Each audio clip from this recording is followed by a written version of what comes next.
గుంటూరు జిల్లా మంగళగిరిలోని ఆచార్య నాగార్జున విశ్వవిద్యాలయంలో విద్యార్థులు తింటున్న భోజనంలో కప్ప వచ్చిన ఘటన కూటమి ప్రభుత్వ నిర్లక్ష్యమే కారణమని వైసీపీ విద్యార్థి సంఘం నాయకుడు రవిచంద్ర ఆరోపించారు. విద్యాలయం ప్రధాన ద్వారం ముందు బైఠాయించి నిరసన తెలిపారు. విద్యార్థుల భోజనంలో కప్ప రాలేదని, భోజనం కలుషితం కాలేదని వీసీ పేర్కొనడం తగదన్నారు. విద్యార్థులు తినే భోజనంలో కప్ప రాకుంటే వేలాది మంది కలిసి ఎందుకు వీసీ భవనం ముందు ధర్నా చేశారని ప్రశ్నించారు. గత 10 రోజుల క్రితం భోజనంలో జెర్రీ వచ్చిందని ఫిర్యాదు చేసినా కూడా యూనివర్సిటీ అధికారులు స్పందించలేదని మండిపడ్డారు.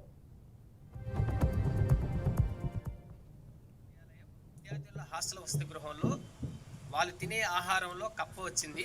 ఇది ప్రచార ప్రసార మాధ్యమాల్లో వచ్చింది. ఈ ఘటనపైన పూర్తిస్థాయి విచారణ చేసి బాధ్యులైన వారిపైన చర్యలు తీసుకోవాలి, సస్పెండ్ చేయాలని డిమాండ్ చేస్తూ ఈరోజు వైఎస్ఆర్ విద్యార్థి సంఘం ఆధ్వర్యంలో నాగార్జున విశ్వవిద్యాలయంలో vice chancellor professor K Gangadhara Rao గారిని కలిసి వినతిపత్రం అందజేశాం.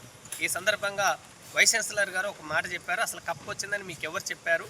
కప్ప రాలేదు. ఈ ఘటన కలుషితం కాదు, ఫుడ్ పాయిజన్ కాదు, కప్పలు లేవు, జర్రులు రాలేదు, ఏమీ లేవు అని చెప్పేసి ఆయన చెప్తా ఉన్నారు. ఇది ఒకవేళ కప్ప రాకపోతే, జర్రులు లేకపోతే, ఫుడ్ పాయిజన్ కాకపోతే విద్యార్థులు ఎందుకు వేలాది మంది విద్యార్థినులు నిరసన తెలియజేస్తారు?